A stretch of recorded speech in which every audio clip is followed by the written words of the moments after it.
அண்ணா பல்கலைக்கழக வளாகத்தில் மாணவிக்கு நேர்ந்த பாலியல் வன்கொடுமை விவகாரத்தில் அரசுக்கு உள்ள பொறுப்பு குறித்து ஆசிரியர் சமசுடன் நெறியாளர் விஜயன் நடத்திய கலந்துரையாடலை சமசுடன் செய்திக்கு அப்பால் பகுதியில் பார்க்கலாம்.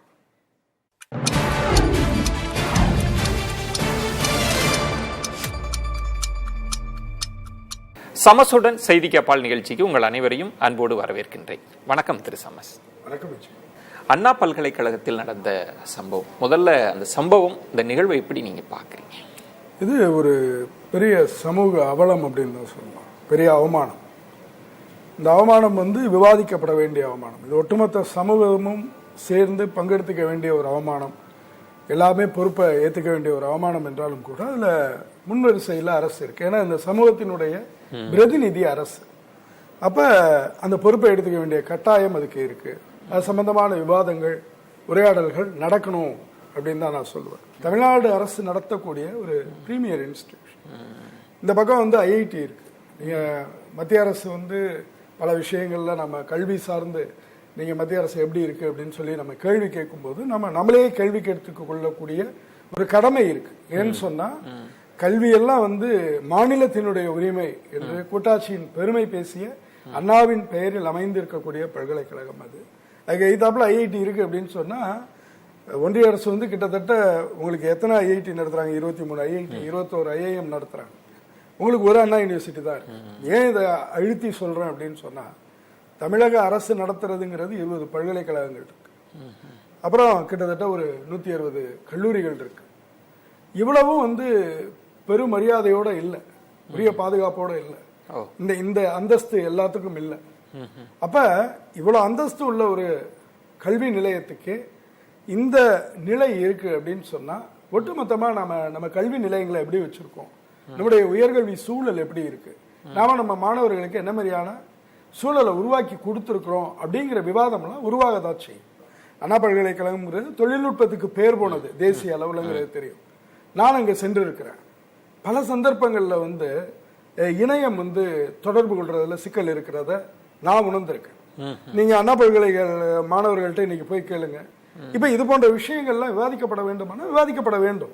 எப்ப இதுக்கான சூழல் வரும்னா, இது மாதிரி ஒரு சூழலை ஒட்டி தான் பல விஷயங்களும் வரும். எப்படி முதல்ல ஒரு பல்கலைக்கழகத்துல இத்தனை மாதமா துணைவேந்தர் இல்லாம இருக்க முடியும்? தமிழ்நாட்டுல கிட்டத்தட்ட 5 பல்கலைக்கழகங்கள்ல துணைவேந்தரே இல்லை. அது ஆளுநருக்கும் தமிழ்நாடு அரசுக்குமான பிரச்சனைங்கிறது அரசியல் சார்ந்தது.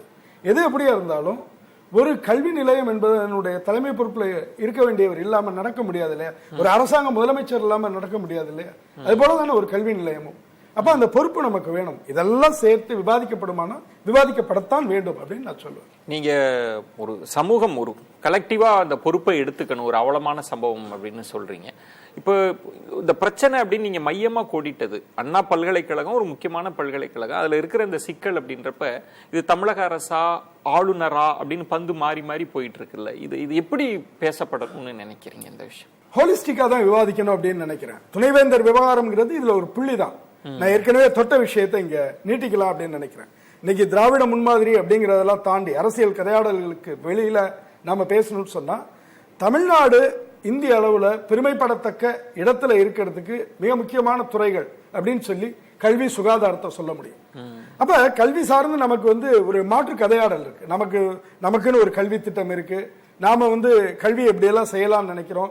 கல்விக்கான அதிகாரம் நம்மள்ட்ட இருக்கணும், மாநில உரிமையில இருக்கணும் அப்படின்லாம் சொல்லி பேசக்கூடிய ஒரு மாநிலம். அப்ப நம்ம கல்வியில கூடுதலான கவனத்தை செலுத்துறதுங்கிறது ரொம்ப முக்கியம்.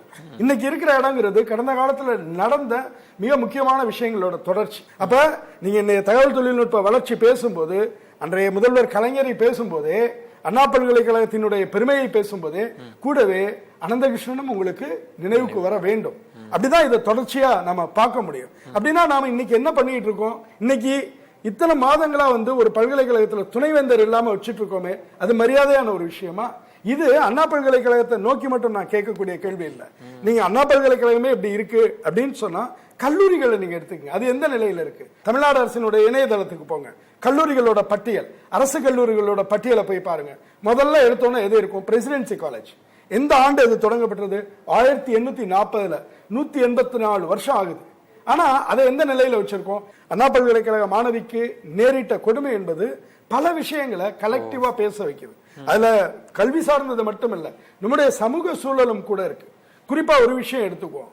நாம நம்மளுடைய நகரத்தை எந்த அளவுக்கு ஒரு பன்மயமா வச்சிருக்கோம், நாம எந்த அளவுக்கு நம்முடைய சமூகத்தை ஒரு தாராளவாதமா வச்சிருக்கோம் அப்படிங்கிற கேள்வியும் கூட கேட்டுக்கணும் அப்படின்னு நான் நினைக்கிறேன்.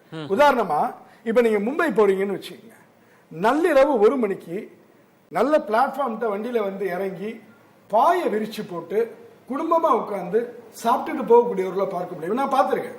நான் அந்த புகைப்படத்தை கூட இந்த பேட்டியில பகிர்றேன். நீங்க பெங்களூர் போங்க, அங்க பெங்களூர் போகக்கூடிய தமிழ்நாட்டில இருந்து பெங்களூருக்கு செல்லக்கூடியவர்கள் இளைஞர்கள் அங்க இருக்கக்கூடிய இரவு வாழ்க்கையை பார்த்து பிரமிச்சு போவாங்க. நாம ஒரு பக்கம் வந்து ரொம்ப முற்போக்கான சமூகம்னு சொல்லிக்கிட்டே இருக்கோம்.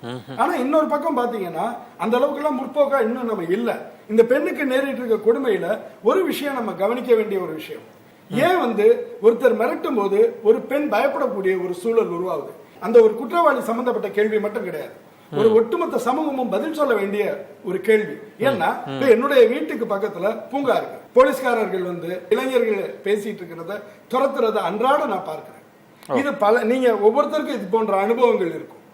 இந்த அனுபவங்கள் என்ன உங்களுக்கு சொல்லக்கூடிய செய்தி? ஒரு சமூகத்துல இளைஞர்கள் இருப்பாங்கன்னா காதல் வயப்படதான் செய்வாங்க, அவங்க தனிமையில சந்திச்சு பேசதான் செய்வாங்க. நீங்க அவங்களை துரத்துறதுக்கு என்ன நியாயம் இருக்கு?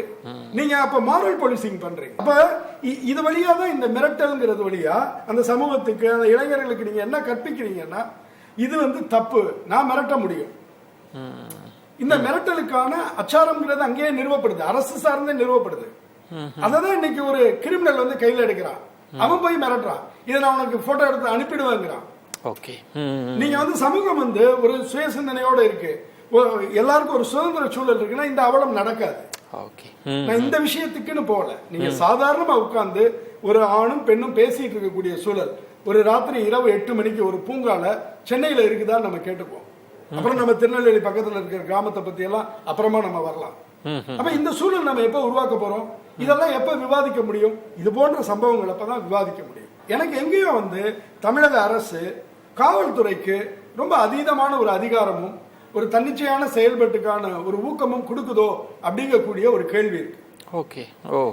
ஏன்னா நீங்க யோசிச்சு பாருங்க, இது எப்போதுமே வந்து ஒரு போலீஸ் ஸ்டேட் மாதிரி தான் இருக்கு தமிழ்நாடுங்கிறது. நாம இன்னைக்கு வந்து இங்க என்கவுண்டர் செய்திகளை வந்து சாதாரணமா கடந்து போறோம். நமக்கு எங்கேயோ ஒரு மயக்கம் என்ன இருக்கு அப்படின்னு சொன்னா, எல்லா விதத்திலையும் வட மாநிலங்களை விட நம்ம சிறந்த நிலையில இருக்கோம்னு சொல்லி சில விஷயங்கள்ல இருக்கும், சில விஷயங்கள்ல இல்லாமலும் இருக்கும். உதாரணமா உத்தரப்பிரதேசத்துல வந்து ஏராளமான என்கவுண்டர்ஸ் நடக்கிறது எல்லாருக்கும் தெரியும். ஆனா மத்திய பிரதேசத்துல அப்படி சாமானியமா நீங்க என்கவுண்டர்ஸ் பண்ணிட முடியாது, ராஜஸ்தான்ல அப்படி போய் என்கவுண்டர்ஸ் பண்ணிட முடியாது, அதெல்லாம் பெரிய செய்தியாகும். ஆனா நாம கடந்த 25 வருஷம் எடுத்துக்கிட்டா 100க்கும் மேற்பட்ட என்கவுண்டர்ஸ் நடந்துகிட்டே இருக்கு. இந்த ஆட்சி வந்ததுக்கு அப்புறமே 10க்கும் மேற்பட்ட என்கவுண்டர்ஸ் நடந்திருக்கு. தென்னிந்தியாலேயே அதிகமா காவல் சாவுகள் நடக்கக்கூடிய இடங்கள்ல ஒன்னா தமிழ்நாடு இருக்கு. இதெல்லாமே நம்ம கவனத்துல எடுத்துக்கணும். சாதாரணமான போராட்டங்களை நீங்க ஒடுக்கிறதுக்கான தேவையே இல்லை. காவல்துறையை இந்த அளவுக்கு ஒரு அப்பர் ஹேண்ட் எடுக்க தமிழக அரசு அனுமதிக்கணும். ஒரு ஜனநாயக பூர்வமா இந்த விஷயத்தை அணுகிறதுக்கான இடத்தை தமிழ்நாடு அரசு உருவாக்கணும் அப்படின்னு நான் நினைக்கிறேன். காவல்துறை சொல்ற விளக்கம் ஒரு பத்திரிகையாளரா உங்களால ஏற்புடையதாக இல்லையா? சட்டம் ஒழுங்க பாதிக்கும் அப்படின்றாங்க, எங்கள்கிட்ட முன் அனுமதி பெறாம போறாங்க, தேவையில்லாம திசை திருப்புறாங்கன்னு கொடுக்கக்கூடிய விளக்கம் எப்படி எடுத்துக்கிறீங்க? அதை காவல்துறை ஆணையர் ஒரு பேட்டி கொடுக்கிறார். நான் வந்து அந்த பேட்டியை பார்க்கும்போது அவர்கிட்ட எம்பத்தியே எனக்கு வெளிப்படலை. நீங்க ஒரு முதல் தகவல் அறிக்கை வெளியாயிருக்கு, அது அரசு தரப்புல எங்கேயோ தொழில்நுட்ப ரீதியான கோளாறா இருக்கட்டும் அல்லது எந்த இடத்துல வேணா நடக்கட்டும், ஆனா காவல்துறை நம்பி ஒரு பெண் வந்து புகார் கொடுக்கறாங்க, அந்த புகார் வந்து வெளியில வந்துருச்சு, அவங்களோட அடையாளம் தெரிஞ்சு போச்சு. இதுல யார் வந்து அடையாளத்தை தெரிஞ்சுக்கிட்டாங்கிறதுல 2வது பட்சம். என்ன நம்பி ஒரு பெண் வந்து ஒரு புகார் கொடுக்கும் போது அது வெளியாயிடும் போது நான் முதல்ல என்னுடைய வருத்தத்தை தெரிவிக்கணும். இது குறைந்தபட்சமான ஒரு நாகரிகம், அந்த எம்பத்தி இருக்கணும். ஐயோ ஒரு பொண்ணுக்கு இப்படி ஆயிடுச்சு அப்படின்னு சொல்லி அப்படி பேச வேண்டியதில்லை, காவல்துறை ஆணையர் அப்படி பேச வேண்டியதில்லை. ஆனா இந்த விஷயத்துல வந்து காவல்துறையை போய் அவங்க எதுவும் நடவடிக்கை எடுக்கல அல்லது அரசு வந்து எதையோ திட்டமிட்டு மறைக்குது அப்படியெல்லாம் நான் நினைக்கல. ஆனா நான் என்ன சொல்றேன்னா, இதை தொட்டு பேசுவதற்கு ஏராளமான விஷயங்கள் இருக்கு. மக்கள் பேசதான் செய்வாங்க, அவங்க பேச அனுமதிங்க. நீங்க வந்து பேசுறதே வந்து கூடாதுங்கிற இடத்துக்கு போகாதீங்க, போராட்டங்களை போய் வந்து செய்ய வேணாம்னு சொல்லாதீங்க, போராட்டங்களை ஒடுக்காதீங்க, அது தேவையற்ற விஷயம் அப்படின்னு நினைக்கிறேன். அப்புறம் வந்து இந்த விவாதம் அப்படிங்கிறது பல்வேறு தளங்கள்லயும் நடக்கிறது. இது அரசு சார்ந்திருக்கு, கல்வித்தளம் சார்ந்திருக்கு, பண்பாட்டு தளம் சார்ந்திருக்கு, எவ்வளவு விஷயங்கள் இருக்கு. இதை வெறும் சட்டம் ஒழுங்கு சார்ந்து மட்டுமே விவாதிக்க முடியாது, காவல்துறையை மட்டுமே வச்சு பதிலளிக்க முடியாது அப்படின்னு நான் நினைக்கிறேன். நீங்க சொல்றது இது ரொம்ப ஒரு ஹோலிஸ்டிக்கா பார்க்கணும். எல்லாரும் இந்த பொறுப்பை, சமூகம், அரசு, காவல்துறை எல்லாரும் இந்த பொறுப்பு உட்பட நமக்கும் அந்த பொறுப்பு இருக்கு. நானும் அந்த பொறுப்பை உணர்ந்துதான் பேசுறேன். என்னுடைய பக்கத்துல என்ன தவறு இருக்குங்கிறத உணர்ந்துதான் நான் பேசுறேன்.